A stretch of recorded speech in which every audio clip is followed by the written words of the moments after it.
tardes a todas las personas que nos están viendo hoy, que se han conectado a nuestro programa Conversación Constitucional.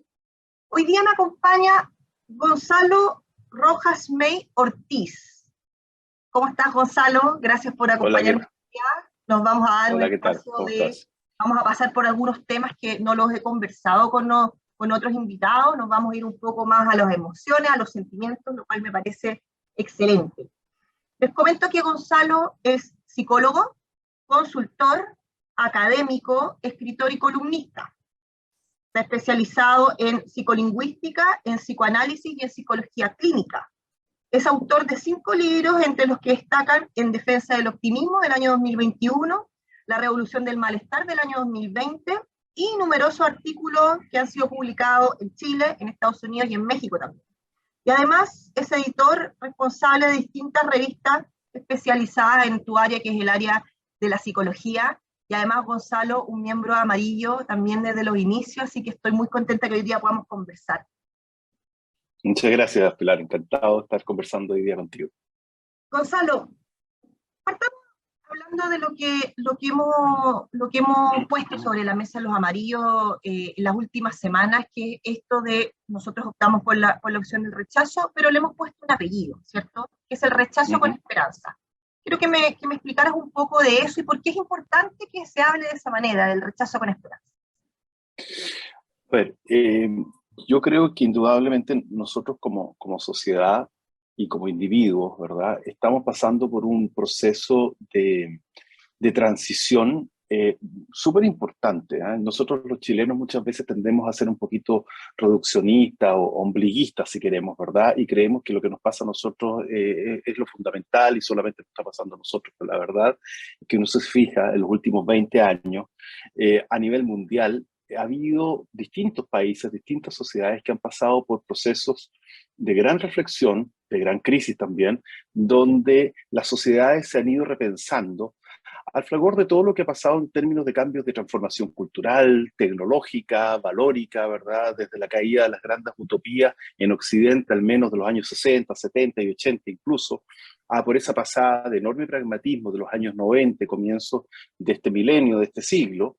Entonces, claramente, los seres humanos estamos en medio de un proceso donde confluyen diversos factores que hacen que nos sentamos indistintamente cansados, tensos, preocupados, con malestar.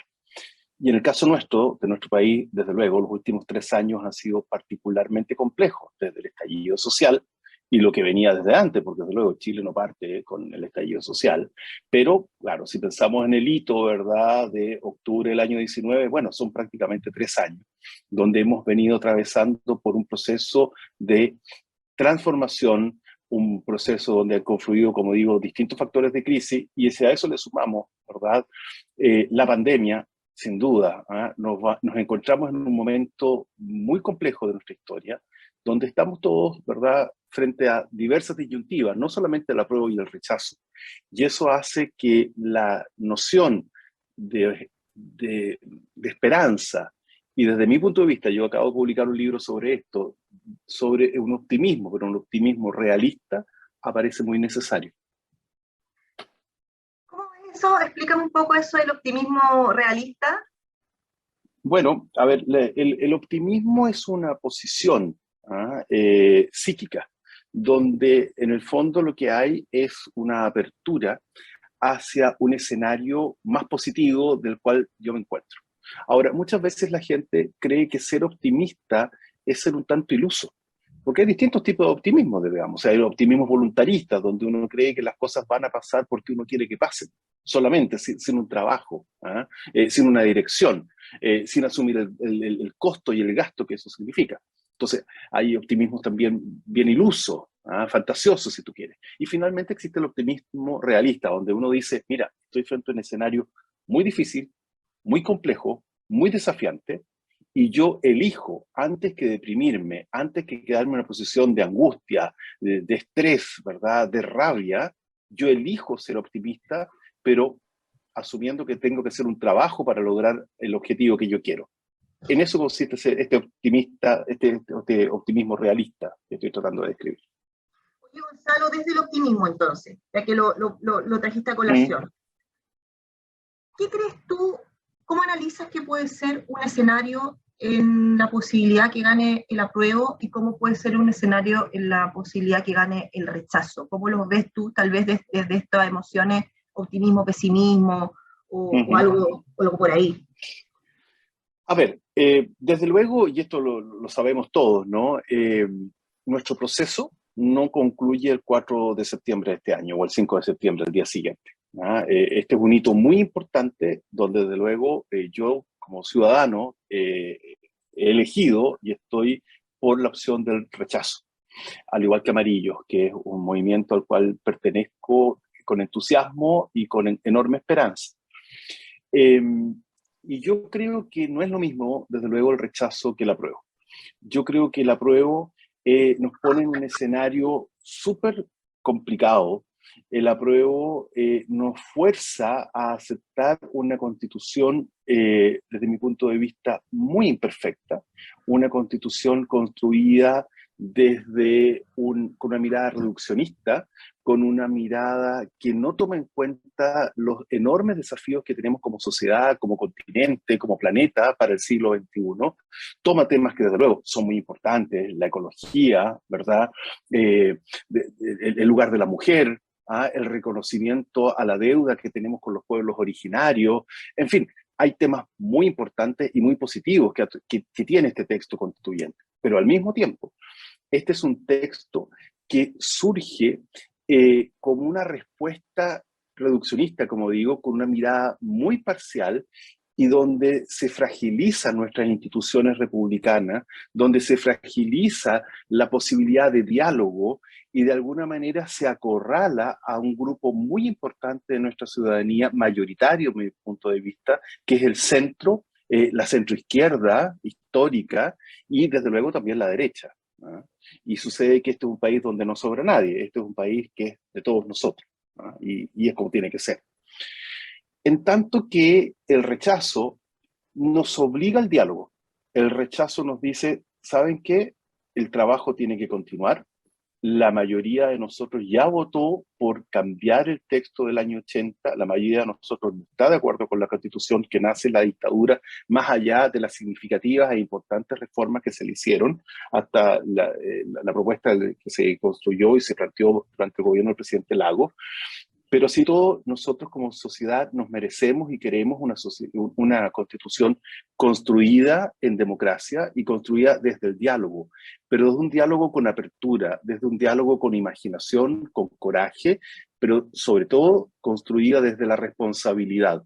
Y a mí me parece que votar rechazo es un acto de responsabilidad histórica, porque la otra fórmula, la fórmula del apruebo, es sumarse a una opción que tiene, como digo, un grado de fragilidad importante y, por qué no decirlo, un grado de irresponsabilidad también.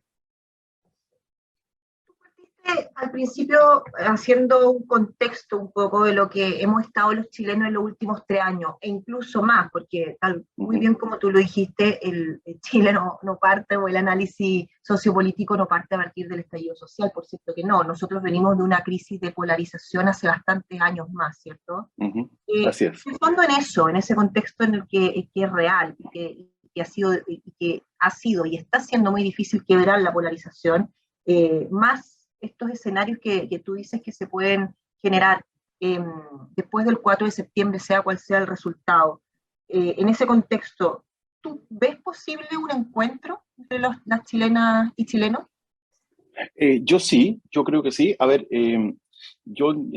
bueno, de repente un poquito latero citarse uno mismo, digamos, pero el último libro mío que salió el año pasado, que se llama Defensa del Optimismo, parte con una cita de Churchill que dice, soy optimista, no creo que haya una mejor opción que esto. Ahora, lo importante es ver el contexto en que dice esta frase Churchill.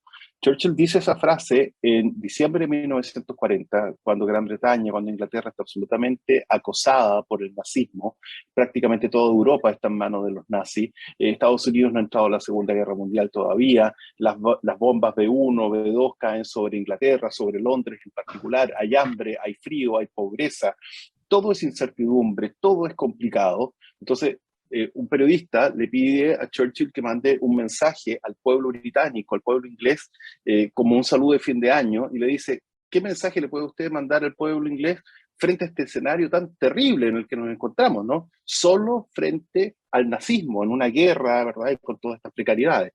Y él le contesta así, ser optimista. No se me ocurre una mejor alternativa. Y yo creo que guardando las proporciones, desde luego, es en ese lugar donde nosotros nos encontramos hoy día.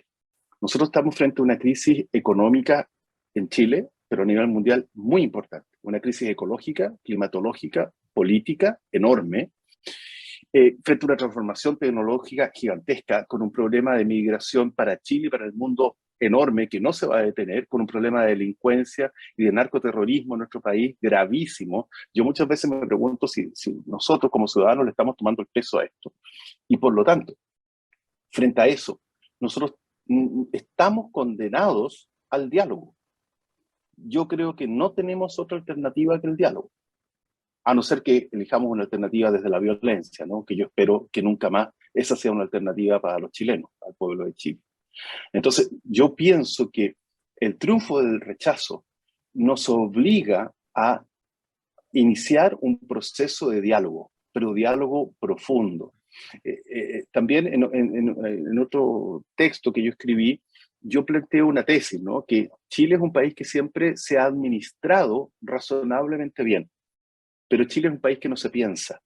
Nosotros administramos bien, tal vez porque somos telúricos, ¿verdad? Administramos los terremotos, las catástrofes, los incendios, y todo eso lo hacemos razonablemente bien. Pero a la hora de pensarnos, de planificar, eso Chile siempre lo ha hecho muy precariamente. Y históricamente, si uno piensa en términos de psicología política, nosotros hemos tendido muchas veces, Pilar, a treguas políticas, ¿eh? O hemos tratado de hacer pactos políticos para vencer ciertos escollos.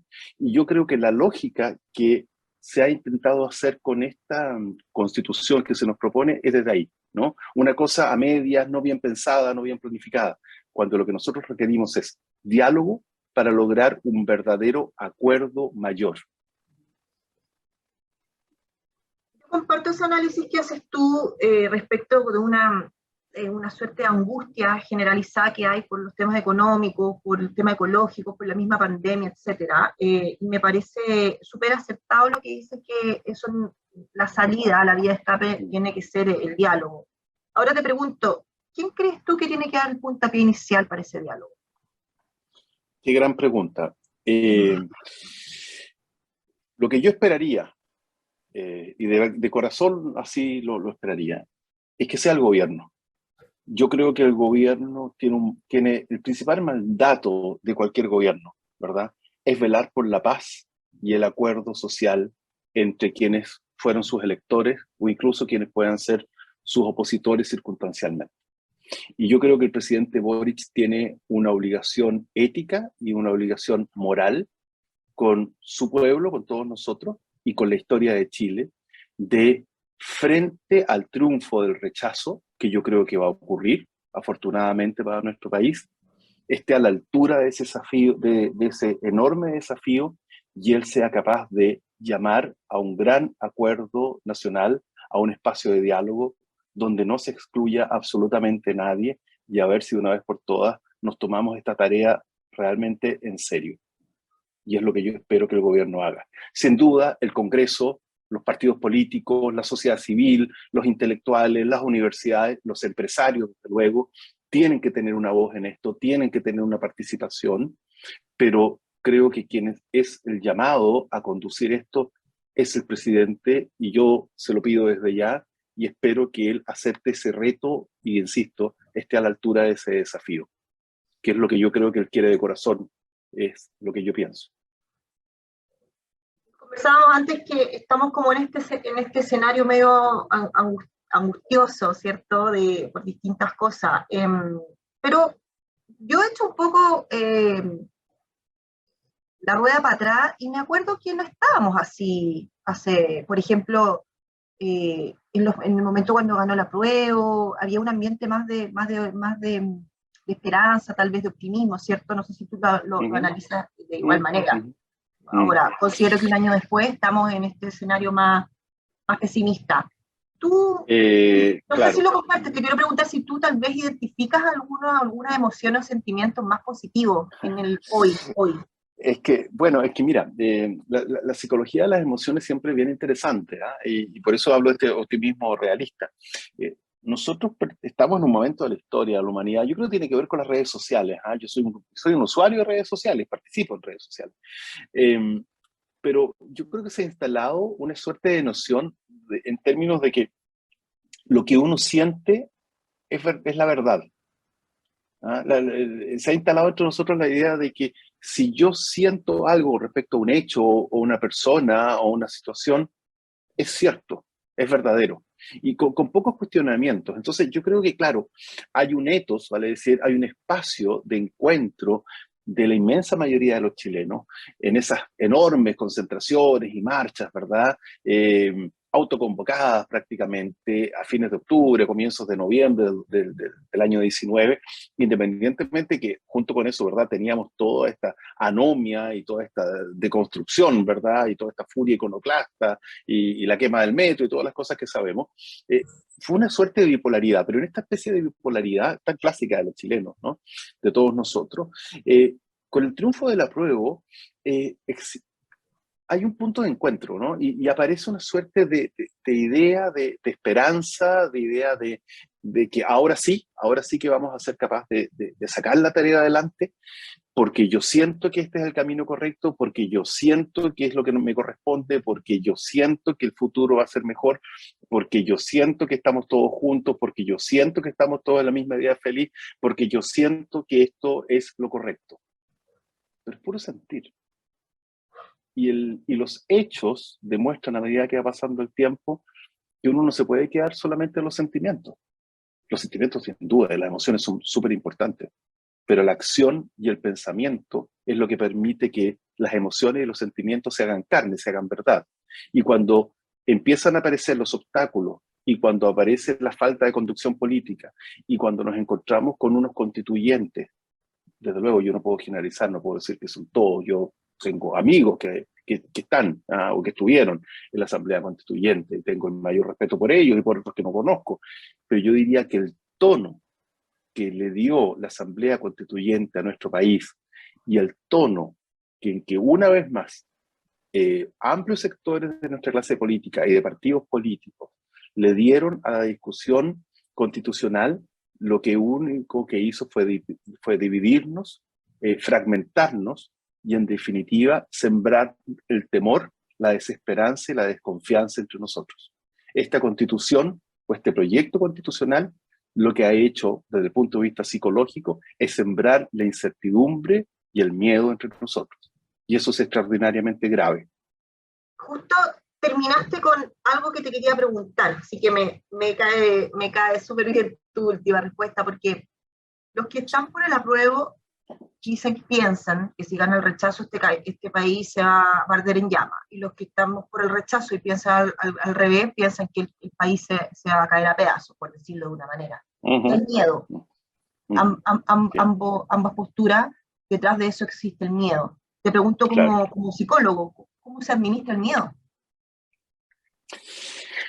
Bueno, el miedo es una respuesta profundamente humana, ¿no? Y el miedo es producto de experiencias previas que uno ha tenido. El miedo también es producto de prejuicio, ¿ya? Y el miedo también es producto de la agenda propia que cada uno de nosotros tiene, ¿ah? Que no se cumplan nuestras expectativas, nuestros sueños, nuestra visión de normalidad o de sociedad que tenemos.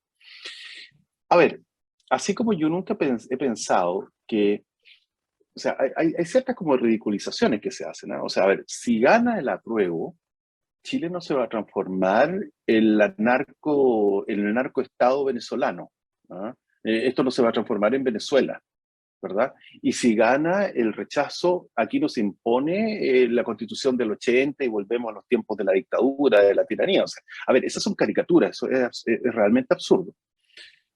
Desde luego Chile tiene un problema de violencia, donde la violencia fue validada por una buena parte de nuestra clase política y por buena parte de nuestra ciudadanía. Y por lo tanto, el miedo que existe es un miedo que me parece que es legítimo porque está la experiencia, ¿no? Ahora, de nuevo, yo creo que los miedos en general se solucionan enfrentándolos, mirándolo a los ojos, ¿verdad?